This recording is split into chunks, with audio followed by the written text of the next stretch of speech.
Hello សួស្តីអ្នកគ្នាខ្ញុំឈ្មោះលីណាខ្ញុំនឹងមកបង្ហាញពី comment មួយដែលរៀនចង់តិចតួចទេប៉ុន្តែវាចំណេះដឹងនឹងវារៀងជ្រៅដែរគឺចង់បង្ហាញទៅកាន់ការបដូរ directory មួយទៅកាន់ directory មួយទៀតអញ្ចឹងខ្ញុំហួរឲ្យមើលខ្ញុំសិននឹងគេជាឈ្មោះរបស់ខ្ញុំហើយបន្តមកទៀតខ្ញុំ check ខ្ញុំចង់ដូរls/etc etc ទៅកាន់ខ្ញុំ check មើល lesson ចង់ដឹងថាក្នុងនោះមានអីខ្លះ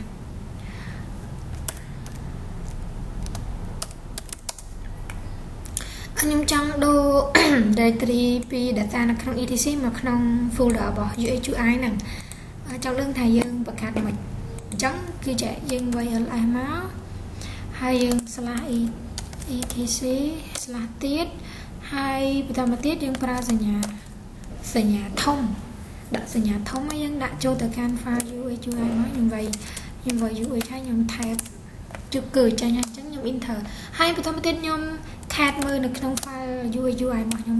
ចង់ដឹងថាវាបានអត់ហ្នឹងគឺជា data ដែលយើងមាននៅក្នុង etc ហ្នឹងអញ្ចឹងយើងបញ្ចូលនៅក្នុងហ្នឹងគឺវាមានអញ្ចឹងហើយខ្ញុំអត់ចង់បញ្ចូលម្ដងទេខ្ញុំចង់ copy វាទៅ2ដងខ្ញុំវាយ ls etc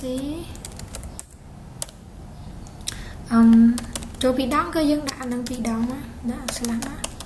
យើងដាក់សញ្ញាធំ2ដងមកយើងដាក់ UHUI របស់យើង yes គឺវាចូលដែរខ្ញុំត្រូវការ cat មើល UHUI ហ្នឹងអញ្ចឹងនៅពេលដែលខ្ញុំដាក់បញ្ចូល2ដងគឺវានឹងចេញ2ដងបែបហ្នឹងហើយ comment ថ្ងៃហ្នឹងគឺវាមានតែប៉ុណ្្នឹងទេខ្លីៗងាយស្រួលដល់អ្នកទាំងអស់គ្នាមើលហើយអរគុណអ្នកទាំងអស់គ្នាសម្រាប់ការទស្សនា